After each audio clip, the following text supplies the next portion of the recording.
Wasn't nothing else for me to do when the blues came up and bit me. You hear me, Brownie McGee? The blues had me. Church was the onlyest thing that pacified me, make me feel uplifted, and such a thing as that. Not like the blues that make you feel all drowsy, dead, and drawsified. Well, you see, preacher, I never had the blues. The blues always had me.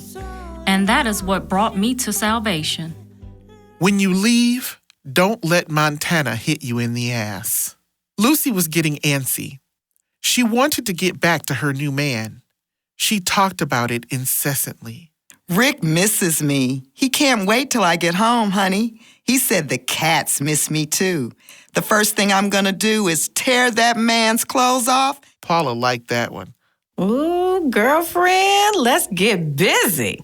Lucy was taking long drags off her long cigarettes while sharing more than I really wanted to know. I wished she would spare me the details.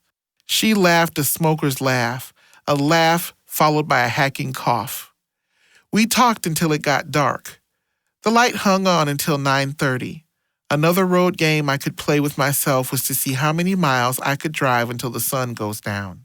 When I thought of Bo, my stomach would flip, like a pancake. Flip, done on this side, flip, done on that side.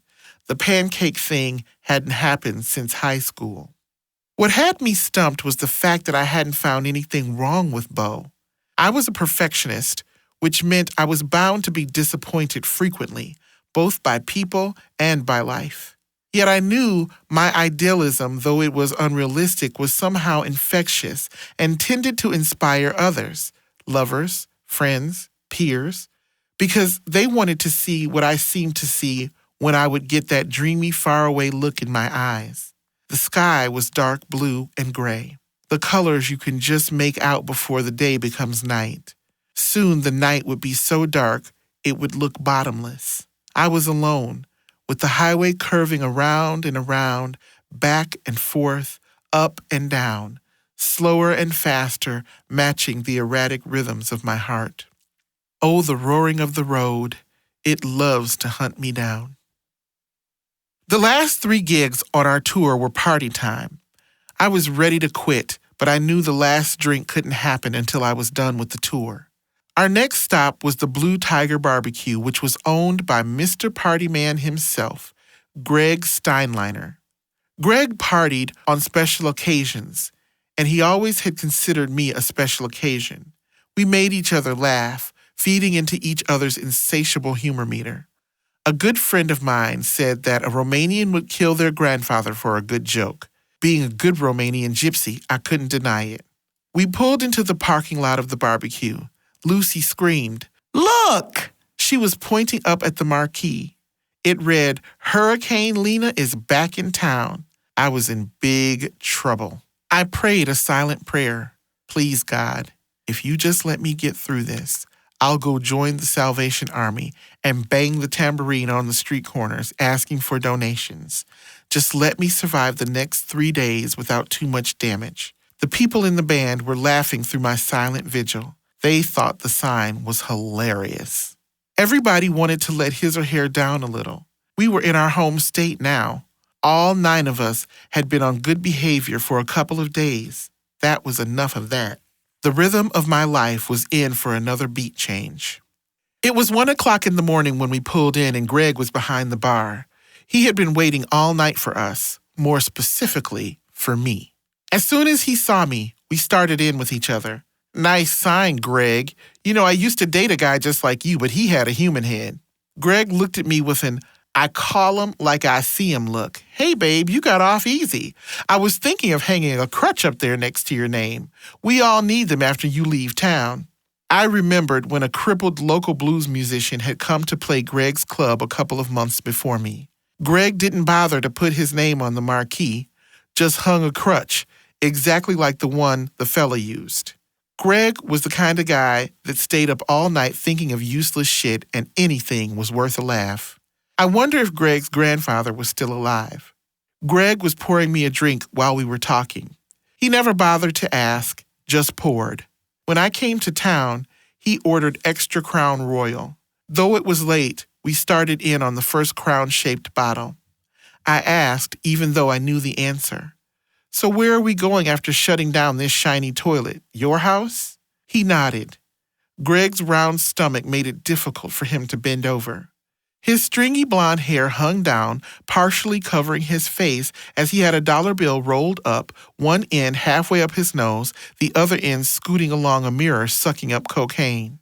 As he breathed in extra air to get the cocaine all the way to the stem of his brain, he answered in a gagged voice, "Why should tonight be any different than any other night you've been here? Jesus, I wasn't going to win this war. Just give in now." I took a gulp of my fickle friend. As the hot whiskey breathed and crawled down my throat, Gregg handed me the makeshift green straw with George's face on it. I did it again. I came to at 3 in the afternoon after another blackout. Like the blackout, my eyes were open, but I couldn't see. As my dim lamps let the light in, I saw Chrissy. Boy, I must have been drunk if I was rooming with her. She didn't remember much about the previous night either. The only other time I had been in a blackout of that magnitude was when I had gone whitewater rafting with Vinny. Earlier that year, Vinny and I camped overnight and both of us were blasted. We spent most of the night trying to put up a tent, which we never did get up. When we sobered up the next morning, we realized that we had tried to put the tent up in the campground's parking lot. Those little spikes just wouldn't pound into the 2-inch slab of cement. The rhythm had stopped. I couldn't find any hint of it. The air was heavy, too heavy to breathe. What little air was in the room was sucked up when Chrissy's feet hit the floor, signaling her mouth to start moving. And when Chrissy's mouth moved, that only meant one thing: complaining. Jesus Christ, my head hurts. What the fuck were we drinking last night? Chrissy wasn't looking for any real answers. What she thought she said. Some would call it a stream of consciousness. I would call it a stream of shit. My being in the room was insignificant. I mumbled something like, I don't know, fucking Crown Royal, I think. Of course, I knew exactly what we drank and that we did huge amounts of cocaine. But to say any of that took energy. What little energy I had, I needed to call room service. Chrissy had plenty more to say. I tried to ignore her, but it was impossible. I thought of the trick I used to play on my cats when taking them to the vet. They hated to travel in the car, and to keep them chilled out, I would put butter on their paws. While they were licking it off, my little felines would be perfectly calm. If only I had the strength to pick up the phone and call room service and have them bring up 20 pats of butter. Of course, it would be tricky to get Chrissy's hands smeared while she was awake and complaining. I realized the only way to ignore Chrissy was to go immediately deaf, dumb, and blind. Who am I kidding? Even that wouldn't stop her. I'd be Helen Keller with Chrissy's hand in mine, performing sign language at a rip-roaring speed. There was no escape. I just had to go with the flow. Gregg called at 3:30 p.m., just about the time I could lift my head without a crane. Yeah? Lena, baby, is that you? I think so. I was just checking in. Why? I was a little worried about you girls. Why? We're grown-ups. You had quite a bit to drink last night. It was then I realized I must have driven to the hotel. You mean I drove here? Gregg laughed. Well, yeah, how else would you have gotten to the hotel? I yelled as loud as I could, but my pounding head was putting limitations on how much I said and how loud I said it. You could have driven me yourself, motherfucker. We could have killed somebody. Gregg thought it was funny. Hey, I ain't nobody's babysitter. Man, you sure are pissy. I collected my thoughts. Gregg, did you ever see The Exorcist? Yeah, sure. Why? Well, remember when Linda Blair came down in the middle of her mother's party and peed on the living room floor? Yeah, I remember that. Well, that's pissy. I'm fucking mad. He was laughing, but I wasn't done yet. And I'm nobody's fucking singer. If you hear my voice tonight, it's because I'm phoning my fucking part in. Gregg thought I was hilarious. See you tonight, baby. Remember, I love you. That did it. I'd be there no matter how much my head weighed. Hangover days lasted forever. All you could do was lay in bed watching the clock, the minutes ticking away until showtime. My eyes were going back and forth from the clock to the flickering television. I had passed out to the Weather Channel. One of the scariest movies I ever saw was Don't Be Afraid of the Dark. It starred Kim Darby. Whenever she would turn the lights off in her remodeled Victorian home, little creepy bald-headed men could be heard whispering, and then she'd feel them touching her ankles. When she turned on the light, they would scurry away, offering her a quick glance of what they looked like. Except my creepy bald-headed men weren't waiting until I turned off the lights or put my feet on the floor, because I could feel them running their hands all over my body, and if I listened just a little, I heard them whispering, "You really are a loser. You don't even know how to drink. Nobody likes you anymore. Your friends are all talking about you behind your back. You act like you have it so together, but you don't have shit together. Who do you think you are being in charge of anything? Have you ever considered just ending it? You know, suicide. It sure would be easier than what you've been doing." If I talked out loud, I knew I could make the tiny creeps disappear. I called room service. Chrissy was hurting too. When she walked around, it looked like her bones were too heavy for her body. But that whacked-out blonde was a pro. She got up, showered, and was getting ready to go out. The sunlight was dazzling, so sunlight was not on my agenda. My Transylvanian ancestral genes were screaming at me to stay inside where it was safe and dark. I was the kind of drunk that became the hangover. I never could rise above those stupid things. At least Chrissy would be gone soon. She and Lenny hung out quite a bit. They liked to smoke pot and check things out, and they had a carnival to hook up with. Roger's coming down to see the show tonight. My lips felt cracked. I didn't care. I had to ask, "You mean after you get shot out of the cannon?" Listen, you don't need to be a fucking smartass.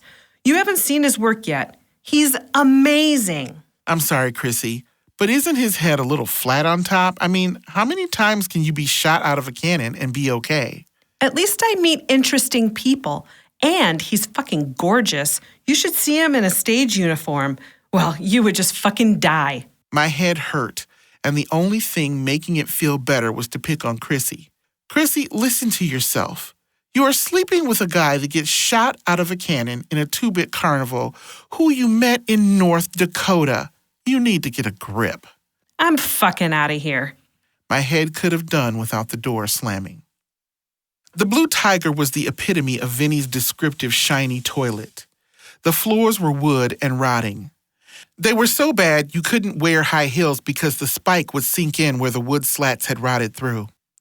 It was the result of too much beer sitting for too long on top of the wood.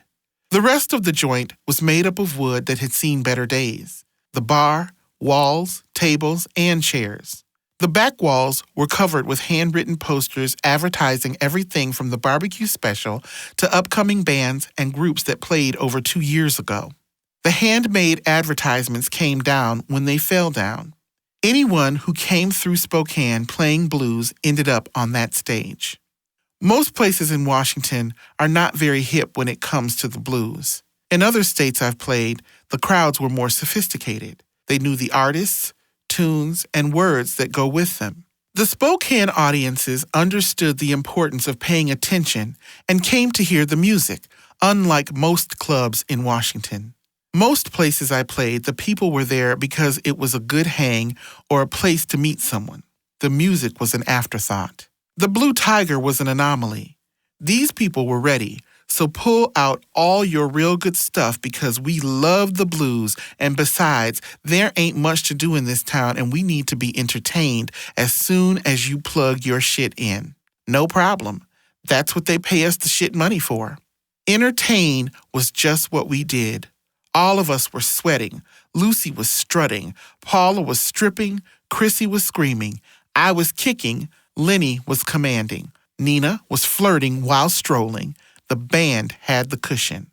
We didn't have to think. Lenny said when the band finds the hump in the groove, it's called the cush. We were being cushed. They couldn't believe what they were seeing. 5 women sweating and screaming in harmony. They were going to pay for our sins. This was the only way we knew how to repent. Gregg was going to keep it at a frenzy. Lines of cocaine and warm shots of whiskey magically appeared on the breaks. We were all going to hell that night. At least I would have some serious company. The gig was becoming a huge, thick, smoke-filled, perspiring circle. Singing, dancing, snorting, drinking, sweating, singing, dancing, snorting, drinking, sweating, singing, dancing, snorting, drinking, sweating. I knew this was how I would go insane. And when 1:30 in the morning came around, we were just getting started. The night had just begun. We didn't have to drive far the next day, so we had a license to go for it. Gregg had a captive audience, and the bar was his stage with us sitting on stools, drenched inside and out. It was our turn to be entertained by his bullshit and great jokes. We sat in the bar until 5 in the morning. That's what I was told the next day. One more blackout was added to the list. I was afraid, because drinking now equaled blackouts. This was a whole new stage, stage 5, the one I thought you could only get to by living in a trailer park. Waking up 2 mornings in a row with a hangover the size of the state I was playing in after my second All About Eve I've Lost Time blackout with Chrissy McGregor, who could spew out more words than Kenny G does notes per minute, was more than I could live with. I liked being out on the road, but I wanted to go home and be held and loved by Bo. I wanted him to tell me I would be fine. I wanted something normal to happen real soon. In the 1500s, the British penned the blues the Blue Devils and booze spirits. The language was inspired because 480 years later, the Blue Devils were hovering around my head. Though they were unseen, I could feel their threatening presence. I knew they were attracted to the wailing tunes of my low spirits. Chrissy returned and said we were meeting Gregg at the Holiday Inn for brunch. I had to pack, shower, check out, and call the band. And the hardest one of all, get out of bed. We arrived about a half hour late. Gregg was sitting at the table with the rest of the band. You could tell everyone had just showered except for Paula. She had her black kinky hair wrapped up in a do-rag. It was time to eat everything, and we did, even sensible Paula. The previous night, we all had peeked over the blues ledge a little too much for a little too long. Our ladies of the buffet had returned. Gregg had our money and handed it to me when I sat down. You guys did a great job. Everyone had a blast. Let's look at another booking when you get home. Yeah, it was great. I'll make sure to call you. Somehow I knew that would be the last time I would ever see Gregg. I was full and hungover. I just wanted to go. Gregg and I hugged. You guys take care of yourself. Yeah, now you tell us. The band was unusually quiet. We were thinking the same thing. Would we ever survive Winthrop? Then I remembered I still hadn't called Bo.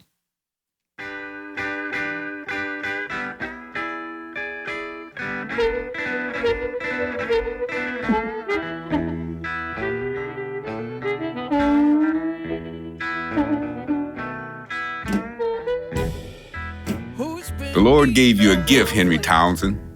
The only way you can return this gift is by playing the music that sings his praises. You don't need to make your living by playing the blues, because the Lord gives everybody the way to make a decent living. But if you tell yourself that the pressure of life is too much and you got to play the devil's music to help, then you are turning your back on the Lord. A church song will make you feel better than a reel. Oh, you can count on that. It really is this to me, preacher. It's a relief of pressure. In most cases now it can be a happy song. The story's being told through a song. It's a relief of pressure. We all have had something in mind and we didn't want to talk about it to anybody. But the burden was real heavy until you could make some kind of sound about it. You could express yourself to somebody, sort of a lighten the thing up. And that is the Lord's gift to me, preacher. This is truly one hell of a gift. From ashtrays to dust. Winthrop was only 150 miles away. The closer I got, the more I knew I had to pick up the phone. Since I was running out of time, I would the following morning. One of the routes to get to Winthrop from Seattle was through the North Cascades mountain range on Highway 20. I don't believe I have ever seen any piece of country as beautiful as the trip through that mountain range. The lakes were emerald green, and the mountains wear hats of snow all year round. This time, we were coming up the back way from Spokane, which meant we would be missing the spectacular scenery. As we drove up the back hills, which were wrinkled and brown from getting too much sun, the inside of my head rattled around like the sounds of animal jawbones and rattling teeth. It was Wednesday, and the tour was just about over. Winthrop is called Gateway to the Cascades. Highway 20 ends in the middle of town, home to great fishing and hunting. Actually, it's dangerous to be out in the woods during hunting season if you don't have something orange on. Even then, it's questionable. The rugged and raging river runs through the valley and the town, while the white rapids leap through the sharp rocks and a constant reminder of how close we were to the wilderness. The roads are closed at the end of October. There's so much snow it's near impossible to get in or out. One road, the road from Spokane, opens occasionally. In the summer, the temperatures can get up to 115 degrees, and the mosquitoes are the size of geese. But it always seemed to be worth it because the scenery dwarfed the stupid shit. 400 people live in Winthrop year-round. All the buildings are modeled after Old West architecture to lure the tourists. No matter how harsh the conditions were, the brave shops and taverns stayed open with their raised wooden walkways, oak railings, and posts along the streets to tie up invisible horses.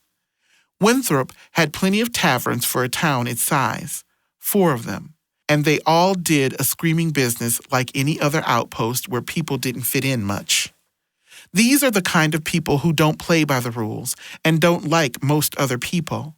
They have a tendency to be bad-mannered and drink too much. The valley was a place where humans had learned to live without things, knowing having too many belongings dictated what the soul should do. There are several events a year to entice tourists up through the treacherous Cascades. 2 major rodeos, one on Memorial Day weekend, Labor Day hosts the other. Winthropians also celebrate the Gold Rush with the 49ers Festival, which is held the second weekend of May. But the creme de la creme, held at the end of every summer, was their biggest moneymaker, the Winthrop Rhythm and Blues Festival. My teenage years were spent growing up in the 50s and 60s. I was 17 years old in 1969. Festivals and LSD were how I partied. I think Winthrop had them all beat. Out in the middle of nowhere were 10,000 crazed humans camped around the perimeters of the festival site. The town's belly would swell to the point of exploding.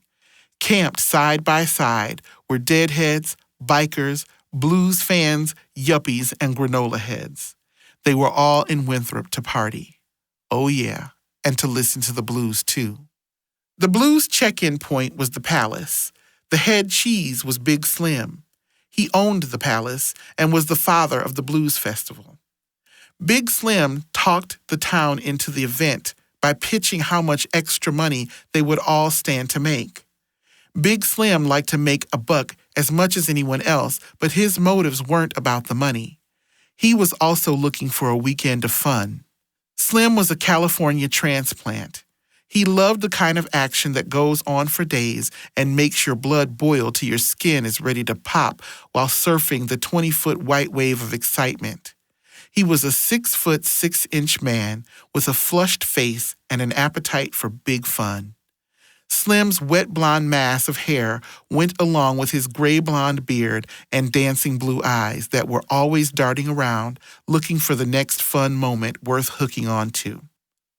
It was reassuring to see him stand there like a big old tree with his unwieldy blonde hair waving in the dry, hot wind. Slim, you haven't changed since the last time I saw you. If you lived in this town in the 1800s, you would have been the sheriff. Look at you, man. You are in charge. He was high from all the action and glad to see us. I know. Hell, that's what they pay me for, to be the head peacekeeper. I like the sound of that, head peacekeeper. The town thinks, let Big Slim deal with the bullshit. He can handle any crisis. It does get old after a while. Bullshit, you love it. I could tell he was more stressed than usual, but I chose to ignore it. How do you remain so fucking calm with all this going on around you? Even when Big Slim was stressed, he seemed to keep his cool no matter what. He thought for a minute. I learned under the master. Gandhi or Dalai Lama? Big Slim looked confused. Who are they? A couple of spiritual guys. Big Slim laughed. No, I was talking about Bill Graham at the Fillmore. We had a couple of shots at the packed bar. The festival had been going on for a couple of days. I was surrounded by human beings who were tattered around the edges. If you weren't as high as the rest of them, you would shoot them. None of us owned a gun, so we ordered. Tonight, we wouldn't just be the Women in Blue show. No, we would be the Toxic Avengers. Big Slim put us up above the palace, which meant no sleep for us. There would be stupid humans drinking and partying below, next to and around us all hours of the night. I tried to take a nap, but I was too worked up and there was too much noise. So I showered, changed my clothes, and joined the yearly party until an hour before showtime. The site for the festival was located 1 mile out of town on the river. The temperature was 110 degrees and still climbing. A dry heat. Whenever you would mention the stifling heat to a Winthorpian, they would be quick to add, yes, but it's a dry heat. Boy, that was some comfort when dehydration would sneak up on you right quick in that dry heat.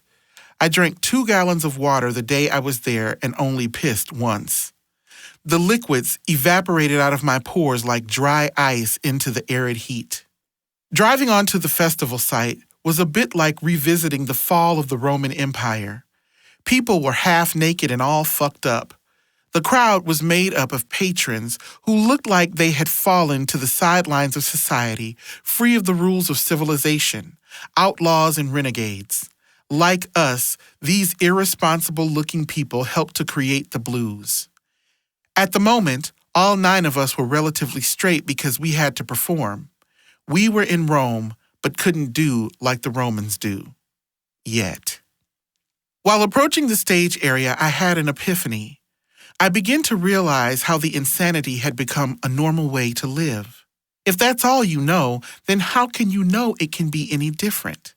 How does a fish living at the bottom of the ocean know he's wet when every other fish he meets is wet? How was I supposed to know there was a different way? For years, I had surrounded myself with a lot of fish just like me and invited them into my deep blues ocean. We headed backstage to the entertainers' retreat, underneath the white hospitality tents where the local, regional, and national talent would hang out together. This was always a big deal for the local players because in music there was a class system. There we were, Big Time Sarah, Booker T and the MGs, Too Slim, Big Daddy Kinsey, John Mayall, The Reputations, The Alley Cats, Fat James, and us for the moment. Since the bands had different agendas, some needed to leave after their set to make the next gig. The festival had complimentary food and beer waiting for us, and of course, Chrissy and Lucy's purses were bulging. The rest of us indulged a little because we were up soon. We tried to look as good as we could in 110-degree heat, but makeup was useless. 3 people in the group managed to look good that day: Vinny, Lenny, and Lucy. She had on a bikini top, a sarong wrapped around her hips, and dainty pink sandals. Her long hair was casually pulled up off her beautiful long neck, piled on top of her head. Vinny wore a brand new white cotton short-sleeved shirt and perfectly pressed black Bermuda shorts. You couldn't miss his new shining-in-the-sun black rubber-soled shoes. Our fearless musical leader, Lenny, was once again in basic black looking cool. The rest of us were in cutoffs and T-shirts. Ladies and gentlemen, Put your hands together for Women in Rhythm and Blues. The Women in Blues show had a popular history with Winthrop. By the crowd's roar, you could tell they had been waiting for us. Onto the stage came 5 sweaty old broads who were there to kick up some dust. Paula grabbed the microphone and screamed, You can't take us home to your mama? Because we are not good girls. The crowd roared again. Paula looked back at me and screamed above the roar of the crowd, Let's get busy! Whatever degree it was off stage, on stage, it was 10 degrees hotter. The stage was painted black, allowing it to soak up heat like a solar-paneled roof. An outdoors, open-air, black-topped fucking hot stage. The stage crew had bottles of water located where it could be loosely described as a backstage area. Backstage was behind the drummer. When each woman got a chance, we would run behind Sam and have the stagehands pour bottles of water over our heads. Glamour did not matter because surviving the heat was the issue. Every time Lucy and I would hit a high note, we would come close to passing out. The sun was sizzling and just kept beating down on our heads. Paula was relentless. She kept picking up the pace and dancing her fucking ass off. I hadn't remembered enrolling into the blues aerobics class that Paula seemed to be leading. Each time she picked up the pace, the temperature went up a degree, and the more we suffered. The more we looked like we were suffering, the crowd went a little crazier for us. Behind our fat, sweaty asses was the band looking like they were just this side of meltdown. Lenny's black clothes were drenched. His sunglasses were slowly sliding down his sweltering nose. He was a black-wearing, heat-soaking up, I will keep my cool no matter what motherfucker. Marty had on a sleeveless Women in Blues t-shirt, cutoffs, and his hair was pulled back in a ponytail, making him look like Mr. Festival. Sam was a sweaty little baseball elf wearing a Mariners baseball cap, a Dodgers t-shirt, red Bermuda shorts, and tennis shoes without socks. Sam left no doubt in anyone's mind that he was a baseball fan and proud of it. Vinny was a whole other matter. Mr. GQ looked like he was going through a 3-day detox in an hour. The boy looked like he was hurting. His sweat was coming from a different place than the rest of us. Vinny looked like he was sweating for his ancestors. I wondered how he could stand up straight while detoxing like that. His brand new short-sleeved shirt was buttoned up to his sweaty neck and tucked into the perfectly pressed black Bermudas. I couldn't believe he had on black socks to accommodate them new rubber-soled black shoes. On top of all of this, Vinny had a stiff look, which wasn't unusual because he only moved his hands when he played the bass. But this time, his expression was more like a stuck smile. I danced over to him as soon as I could and made pretend eye contact through his dark sunglasses. Hey, Vinny, how you doing? You all right? He looked straight at me, barely moving a facial muscle, and stiffly said, My feet's on fire. I didn't quite hear. What? This time, he screamed through his fake stuck smile.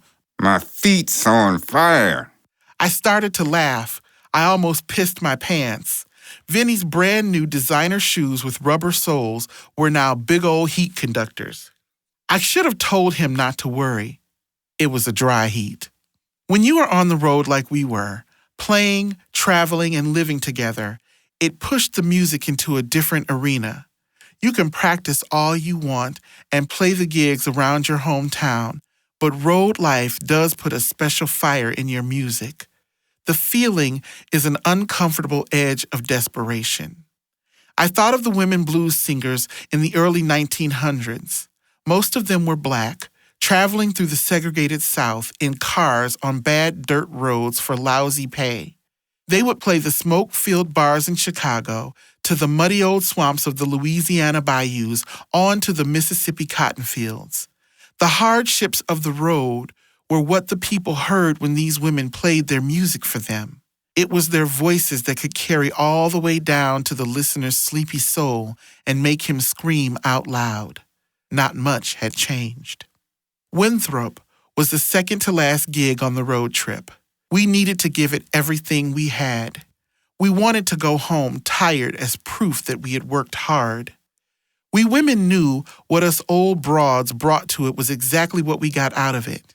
Even though we know this, most people don't. Most people I've run into think the world owes them a living.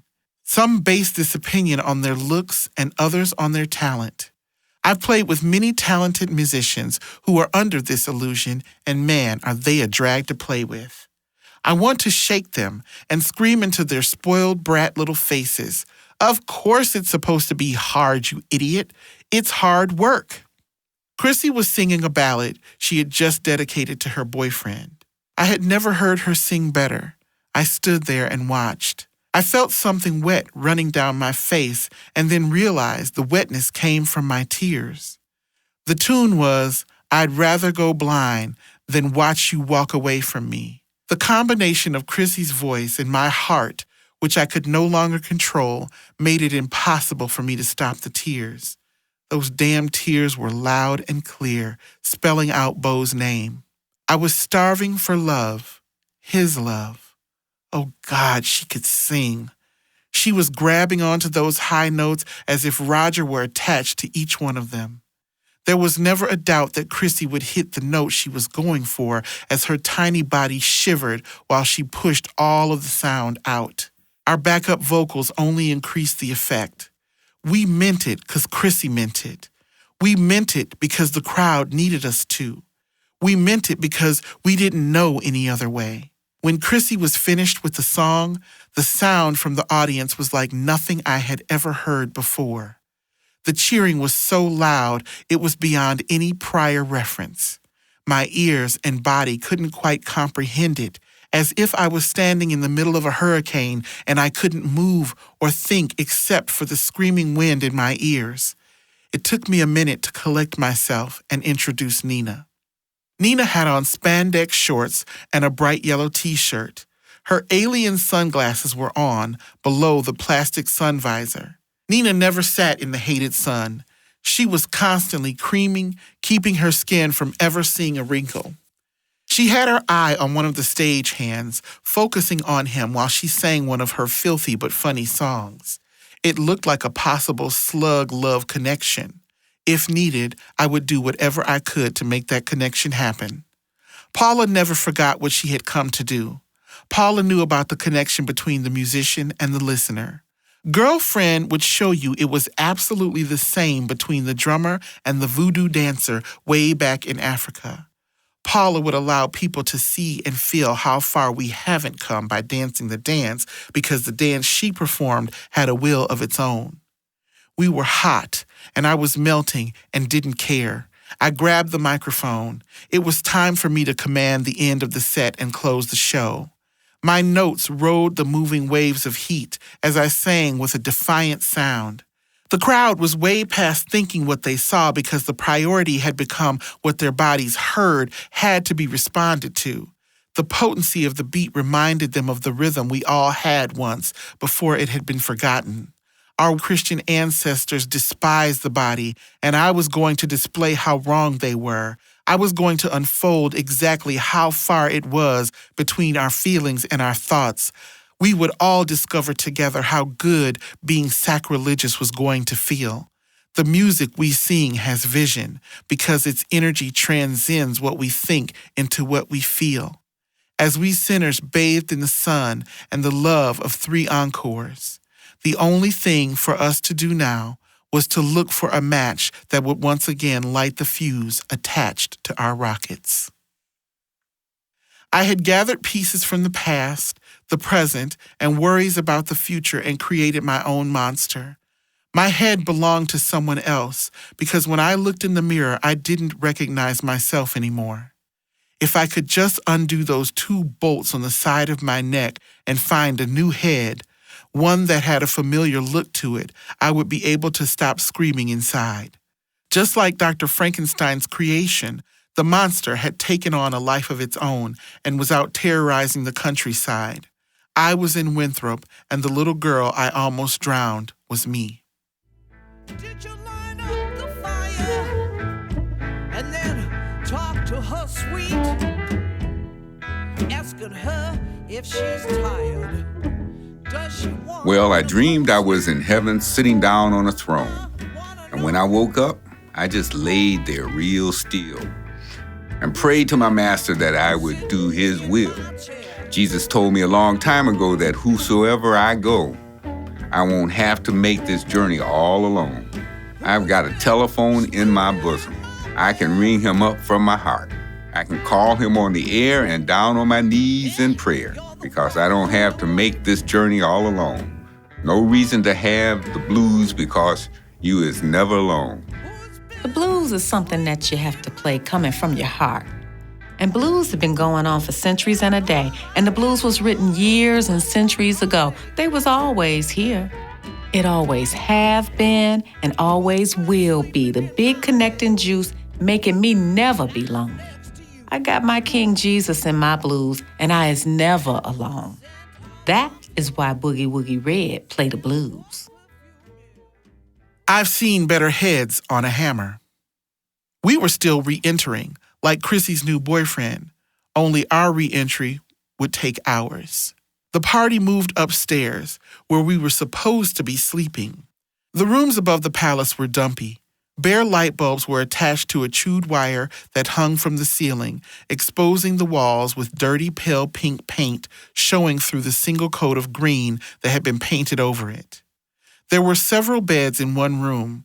The word bed was glorifying what we were really sleeping on. They were just a half step above a cot.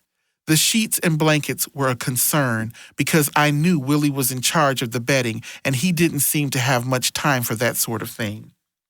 The place looked like a crash pad for junkies. The bathrooms were located down the hall. I was too fucking old for this shit. Jesus Christ, was it necessary to live the blues in order to sing it? I did it again. When I saw my face in the mirror the morning after, my surrounding environment became unimportant. Was that my face or a balloon? I was losing my looks. My eyes were losing color and sparkle. My skin was getting blotchy. My face was bloated. My soul was being robbed. I was vain. Losing my looks scared me more than the spiritual bottom I was hitting. I had to pull myself together for the evening's show, and I had to call Bo. It was the last day of the 15-day road trip, and I had run out of excuses. He said if I called, he would meet me at Bumbershoot. This wouldn't give him much notice. I wanted to see him, and I wanted to look better than I did. I wanted to stop drinking. I wanted to be loved. I wanted to go home. I wanted something different to happen other than what was going on right then. I wanted a lot of things. The rest of the women were coming too. The women were in one room, or rather crash pad. As my head cleared a bit, I looked around. Where was Nena? Oh man, don't tease me like this. Did she get laid last night? Nena? Where's Nena? It was hard for me to ask for two reasons. One, I didn't want to be disappointed by the answer. Two, because of my hangover, my mouth was dried shut. As usual, Lucy answered slowly. I don't think she felt too hot either. Last time I looked, she'd run off with that boy she was flirting with. I think she might have spent the night with Mr. Stagehand. We called everything and everybody Mr. when we didn't know their name. I sat down and gave quiet thanks. Thank you, God. I owe you one. But why did you wait so long? Even with the hangover, I knew the last day would be good. This was a sign. In the Barrel House days, the man controlled the bar rooms, which started rolling at 5 a.m. and closed at midnight. Lots of corn, whiskey, and cocaine. It was a tame Saturday night if there were only 6 razor operations performed, or if only 4 persons were found in the morgue on Sunday morning. So I guess it was no big deal that pieces of our heads were missing, 2 sandwiches short of a picnic. Lucy had bruises all over her legs. She wasn't sure where they had come from. Hell, it could have been those damn cots we were sleeping on. They were hard enough to cause bruising. That particular morning was different than the other times we had played at the palace. We played there often, and usually when we came down to breakfast, We would stick out like sore thumbs, poking out amongst the rest of the hungry fingers. But not today, because everybody looked like they were hurting. There we sat, a bunch of opposable digits, sitting around hurting and eating. Even the waitresses were damaged, moving slower and not quite so chipper. I wouldn't be able to handle chipper. I would have to hit anybody that was being chipper. The palace had wonderful food, and they were especially known for their prime rib. The breakfasts were popular too. Big Slim fed us well and for free. Not everyone did that. We appreciated it when they did. Nena still hadn't shown up. We weren't worried because she would eventually. Lucy couldn't stand it anymore. She had to say something. So where do you think she is right now, honey? Chrissy took it upon herself to assume the correct answer. She's probably getting her brains fucked out. Thank God. We women were getting into the bawdy talk. The band was getting quiet. They didn't want to miss a word. Though we were all gossiping about Nena, the men and women knew that Nena wasn't doing anything that we all hadn't done several times before. As a matter of fact, we all wished it would happen as often as possible for her. Paula went into sweet mode and thought she should balance things out by finding something nicer to say. Maybe those two just sat up all night long and talked. People do that, you know. Yeah, right. I hope not. Speaking of the devil, Nena walked in. She was flushed and eager to tell us about the previous night's exploits. Sorry I was late. I didn't get much sleep last night, you know. You guys weren't worried about me, were you? I answered, "No, Nena, I knew you would be here. You're always reliable, no matter how much sex you're getting." She laughed along with the rest of us. Nena ordered and then leaned over and whispered in my ear, I'll tell you more about it later. You know, when we're in the van with the women. I had mixed feelings about that. I don't mind talking about sex in a general kidding around bawdy way, but when people go into detail about the act itself, well, it seems to me fairly tasteless. There is almost nothing I haven't done. It's just that I don't want to talk about it or hear about it. The conversation moved to our gig that night. We were excited about going on before Laverne Baker. There wasn't a one of us who hadn't performed at least one of her songs. We were on the main blues stage and expected a big crowd. I couldn't stay plugged into the conversation. All I could hear were my own words screaming, "Call Bo! Call Bo! Call Bo!" It was time to make my phone call. I had put it off long enough. I found Big Slim in the kitchen. "Hey, Slim, can I use your phone in the office? I have to call someone." Shit. Would he be glad to hear from me? Would he even remember who the fuck I was? Big Slim's office was a testament to the blues. There were posters everywhere and signatures in every available space on the wall. I pulled my phone book out. His phone number had made it into my black book. I dialed. His voice was on the other end. I pretended not to recognize it. "Is Bo there?" This is Bo. Who's this? Maybe he was pretending not to recognize my voice. "This is Lena, the singer that played your club, you know, with the women." He sounded glad to hear from me. Lena, I've been waiting for your call. How are you? Where are you? Oh, good. I could be myself. He did like me. I wasn't wrong. Something special had happened between us. "I'm in Winthrop. We're headed for Bumbershoot. We will be leaving in about a half hour. Sorry I haven't called, but it's been so hectic." I wondered if I should invite him to the gig that night. I didn't have to wonder for too long. Bo invited himself. Why don't I meet you there tonight? Do you mind? "Oh, no, I don't mind at all. I'd love to see you." It got quiet for a moment. Did I sound too excited? Too anxious? Bo's voice changed. I've missed you. Pancake stomach. Flip. It's done on that side. Flip. I've missed you too. You have no idea how much. He got the details and said he'd see me tonight. I knew he wouldn't keep me searching for him in the crowd. There would be no looking at the door. I remembered how I could set my watch by him. It was time to say goodbye to Big Slim and Willie. They were weaker than I'd ever seen them before. I got a big old bear hug from Sheriff Slim and a handshake from Willie. I didn't know how they did it, partying with the musicians and still running the business. During the festival, they would put in 5 20-hour days of total insanity. Nena and I were feeling warm and fuzzy inside. She had gotten laid. Bo had told me he missed me. I didn't talk about Bo because it seemed sacred somehow. If I talked about what I truly felt, it would spoil my private magic. He was amazing. His name is Robert, and he works for the Carbon Sound Company, you know. He'll be home tomorrow. He said he would call me. Paula wanted to get down and dirty. So, girlfriend, could the boy get busy? Nena didn't need much of an invitation to go for it. There were times, you know, when I thought I couldn't stand it anymore. I don't know if I believed that. I was pretty sure her appetite was insatiable. Once again, I would throw my feeble comments her way. Sounds fantastic. Be nice to see him again. Hard men are good to find. We laughed. Nena was sitting on the front passenger seat. She got quiet. I could tell she had more to say. Something, you know, embarrassing happened. This must be good. When it comes to sex, nothing embarrasses Nena. I was curious. Fuck my sensitivities. I had to ask, do you want to talk about it? She hesitated for a moment. When I went to the bathroom this morning, I felt, you know, something sticky in my pubic hair. At first, I couldn't figure it out, you know, what it was. I couldn't get it out.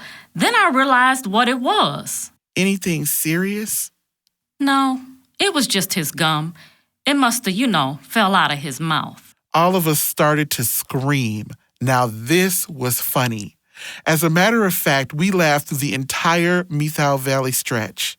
Nena had picked up the nickname of Nasty Nena in Port Townsend, but now we had a new one, Gummy Twat. Nena hated to be teased and couldn't take it. This time we didn't care and she was outnumbered.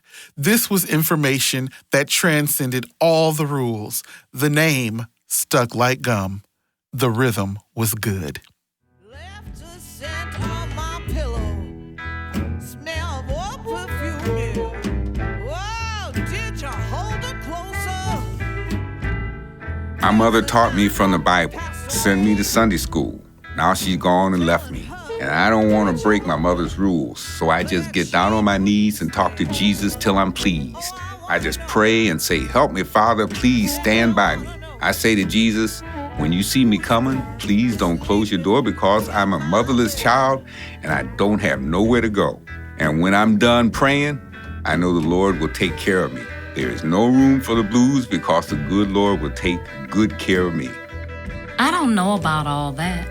What I know is that you don't have to have anybody around to have the blues. And you don't have to be around people.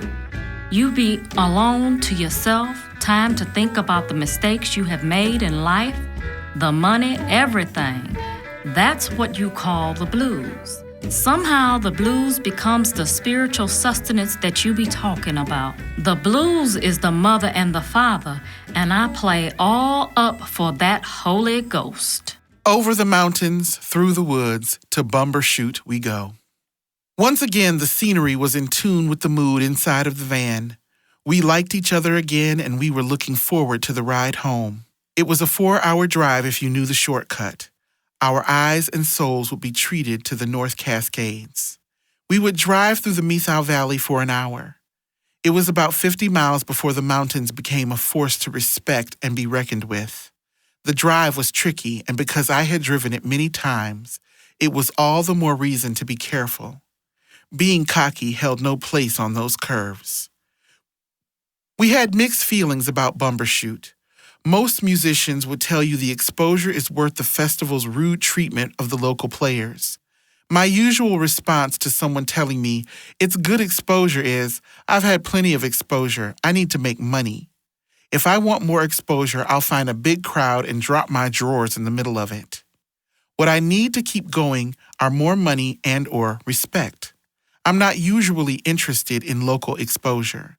But my experience with Bumbershoot was that we did get more work by playing the gig, and more specifically on that stage. When you are responsible for all those mouths, you make decisions that you wouldn't normally make. The city of Seattle, who at first produced the festival, started the event in 1971. From 1971 to 1980, the festival was primarily grassroots and consisting of local players and was supposedly a celebration of and/or tribute to the regional scene. The first Bumbershoot had a total of 30 performers. Now there were over 1,000, and very few of them are local acts. As the festival grew, the local talent was forced to take a back seat. National talent became the main focus. It doesn't take a brain surgeon to know that bigger talent draws bigger crowds, hence bigger sponsors. I could accept all of this from a business standpoint. What I couldn't tolerate was how we were treated. My groups had played every year since 1978, so I knew firsthand that the Seattle-based musicians had helped to build the festival. We made a pittance of what we should have, and then we local bands ended up getting lost in the national shuffle. I tried to put all of these thoughts behind me as we approached the grounds.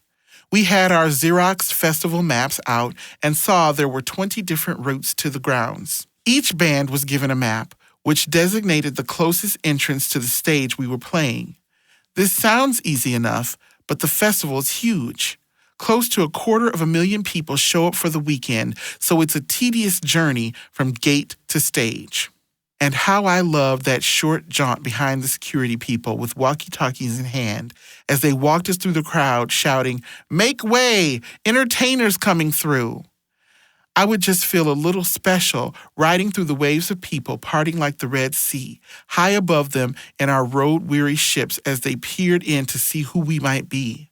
I wondered what all the little people were doing as I enjoyed a fleeting, glamorous moment. We needed to change and get dialed up.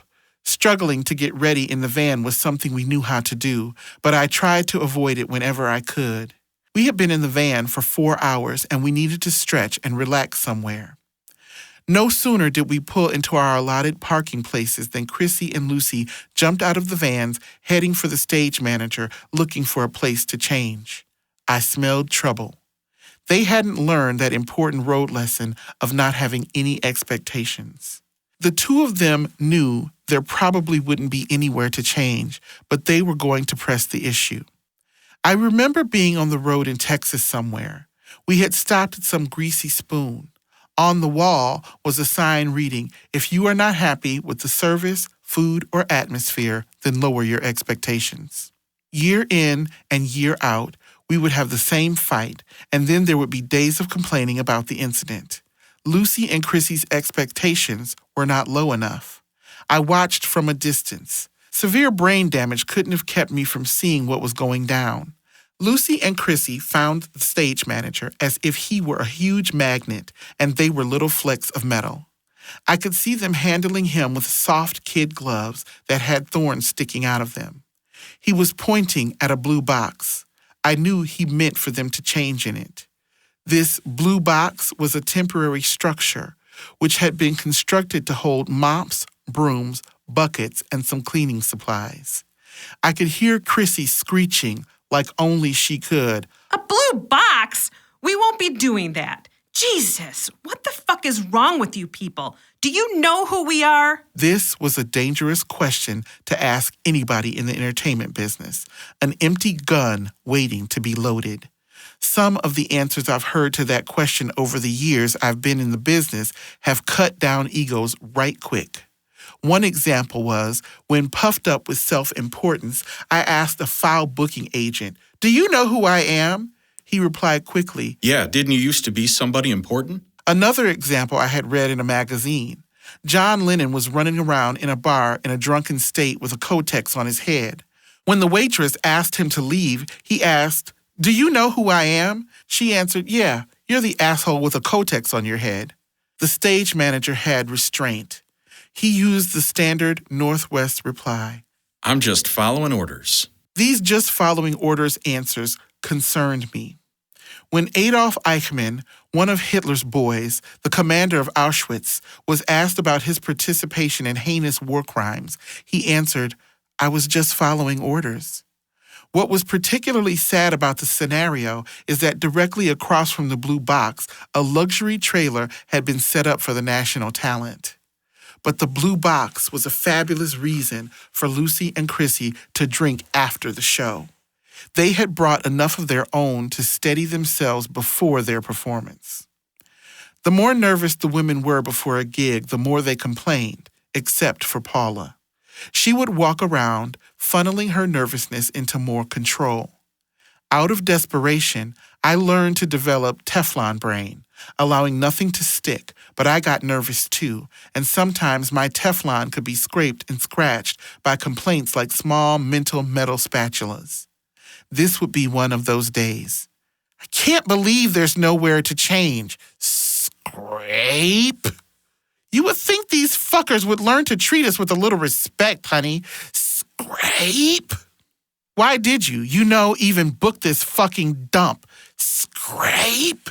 Why are we using a set list? I know what I should sing. I know perfectly well what I should sing. Scrape! We can't even have the pop in the cooler over there. This complaint landed. As Nena had stuck her hand in a cooler to grab a can of pop, a stage lackey went running over to her. Put that back. It's for the national talent. Nena was humiliated, and we were humiliated for her. We didn't have access to bathrooms, water, or privacy. The pop was a bit too much. Our act was going on after Terrence Simeon, a Zydeco act from the Louisiana Bayou. I had a feeling we would have our work cut out for us. We didn't have much of a choice. The blue box it was. There we were, some of the top women singers in the Northwest, 4 who had international success, and now we got to change in a broom closet.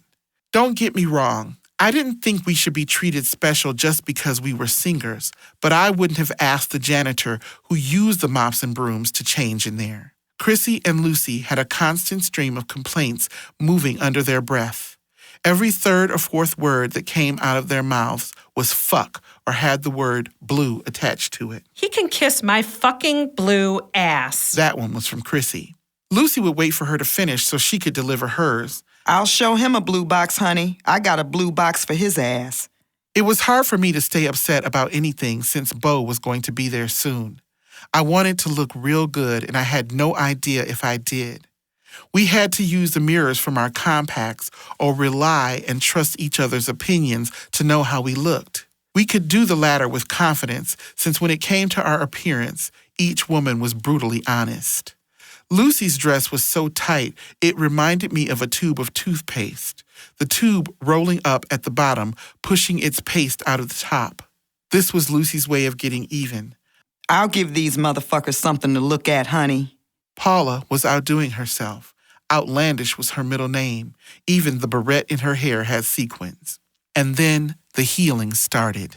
While we were in the blue box getting ready, Terrence had begun his portion of the show. As soon as the second line beat started up, I found myself drawn to the stage like a mosquito to the marshland. A moment before, he had looked like any other musician, but when the music of the bayou began to play, he became the wise man from the swamp. The rhythms brought the mysteries and the secrets of the voodooist who embodied an ancient experience beyond memory. Terrence understood these mysteries, and he passed them on to us in a language we could hear and understand. His presence somehow was associated with first and primary things. I was mesmerized, and at the same time, my body wouldn't stop moving. The music stoked the fires within the crowd, and as they burned, the flames would entice the audience. Come now. Hold back nothing. Your longing is satiated. Your soul will delight in the body being fulfilled. If you hold back nothing, then nothing will be withheld. If you give it all will be given. Our souls were a part of the carnival from the swamp. Terrence had not only brought his music, but his religion. The crowd had become one body with a life of its own. The bodies know what the mind never knows. If you give your body to the revel, you will open up your spirit to the touch of revelation. This music was a process of a farewell to the flesh and an introduction to the spirit. Terrence's body moved in waves that seemed to bridge the invisible world to the living. As he shook his head, his eyes would gaze upward. The music was like a letter from home. He moved across the stage with a cat-like grace, squeeze box hanging down like a collapsible snake, waiting to be played. Through Simeon's music, the spirits had found a point of entry, and as we all danced along, our bodies left and the dance remained. I was absolutely enthralled. I had never seen anything like him. I knew that this was what I wanted to do.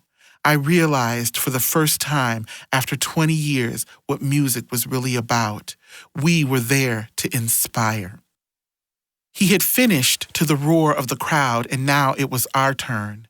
In 15 minutes, the stage was ready to go, and so were we. This was the last gig for a month that we would play together. Everyone had their own thing to do with their own bands. We knew we'd miss each other, but most didn't admit it. Paula and I did. The recent happenings would put more of an edge on the upcoming performance. We were silently compiling the list. 1, the end of the tour. 2, hung over. 3, drove a little over 4 hours. 4, big crowd. 5, the blue box. 6, none of us were married. 7, we weren't famous yet. 8, refusal of the can of pop. 9, Bo would be there. 10, 3 women were on their periods. 11, I hadn't started mine yet. 12, my bike was stolen in 3rd grade. 13, they weren't paying us very much. 14, Terrence Simeon was an impossible act to follow. 15, we had to wait a month for our pay. 16, it was hot out. 17, lifetimes of emotional pain. The women's show would dump as much of this silent baggage onto the unsuspecting audience as possible. It was our therapy and maybe part of theirs too. After all, the joy of sharing the pain is the blues. For one last time, we heard, "Ladies and gentlemen, please give a warm Seattle welcome to the women in blues." Again, we heard the crowd roar. They had been waiting. There were 2,000 people packed in front of that stage. The band started up their engines. There would be no opening number from them. In Paula's words, we wanted to get busy. When we hit the stage, the crowd screamed again. They roared for Lucy's dress, Paula's hair, Nena dressed in robes of glory, and the sheer force of these women standing together on one stage. I opened the show, and then it was one more time through the all-star lineup: Nena, Paula, Lucy, Chrissy, and me. When we got done with the first round, it was my turn again. This time, it would be a ballad. That's when I spotted Bo in the audience. He stood there with his arms folded, looking at me with pride. I knew he would be there. And one more time, I sang for Bo. I sang the tears of the misery that had been trying to get out. It was as if the song brought it all forward. As I sang, I realized that I had drunk to ease my miseries. And then the drinking became misery itself. It was at that moment I knew the songs, the blues, traveling with the women, meeting Bo, hearing BB, Roy, and Terrence were all moving me into a new life.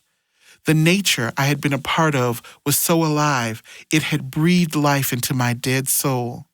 The epiphany on stage that day nearly brought me physically to my knees as I made a spiritual genuflection. The trip had showed me that the world and the people living in it was something I wanted to participate in. I was no longer afraid to feel the pain of my feelings, whatever they were. I knew then any feelings I was going to have would be information about who I was. I would have to grow up and become a warrior and realize that any conscious journey taken is a fragment of hell. We were finished. The band roared. The women roared. The crowd roared. At that point, we just wanted out. Like so many gigs, it was a short-lived glory. We began to pack up and leave. We all hugged and said goodbye, even Nena and I. Because of the music, we had to rise above our differences and learn how to care about each other again. Each road trip was a process of remembering what we had temporarily forgotten. These people were my family, and I would miss them. The rhythm of the road had come to an abrupt halt, like the end of a great song, just when I was learning how to sing the more difficult parts. Like life, I had forgotten the words halfway through the tune, just when the song was beginning to breathe. But now, I could allow the rhythm to move through me while I got out of the way. The road, the song, and I had become one. Nature, friends, and music, more specifically the blues, had given me so much. And what had I given back? Nothing. Absolutely nothing. The questions I most frequently asked myself were, when is it my turn, and what about me? The bottom line was, if I got what I deserved, I wouldn't be alive today. I couldn't re-enter because the ending was anticlimactic. My rockets had misfired, and the rhythm as I had known it was gone. For the first time in 15 years, I wasn't thirsty. Clawing my way to the bottom was over, which meant the drinking would be no more. I packed up my things, leaving the blue box. Bo was waiting outside the secured area. I was nervous and slowly walked towards him. Bo looked at me for a long time before he spoke. There was no doubt in his mind that there was something special between us. I missed you, Lena. He paused, and then he spoke again. Why don't you teach me how to take care of you?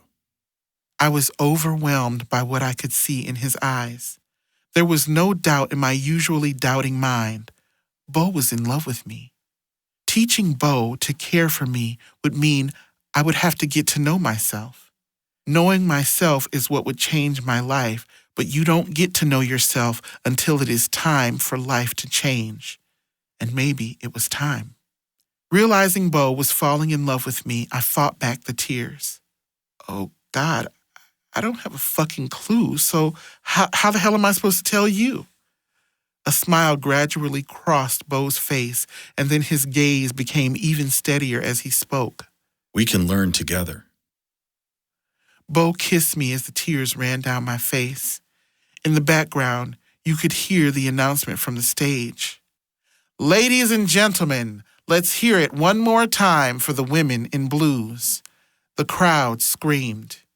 It was time for me to learn a new song. It was time for me to feel a new rhythm. It was time. We Are Not Good Girls was written by Kate Hart. The voice talent includes Rhonda Betsimba as the narrator, and the characters by the following: Michelle Hall, Angie Hankey, Janice Rowley, Ono, Brad Baldner, Ernie Davis, and Hanson Hunter. The audiobook was recorded at Toneworks Studios in Detroit, Michigan, by engineer Emilio Diaz. All music is owned by Kate Hart and is from the recording All Alone Again with Friends. This CD is available at cdbaby.com.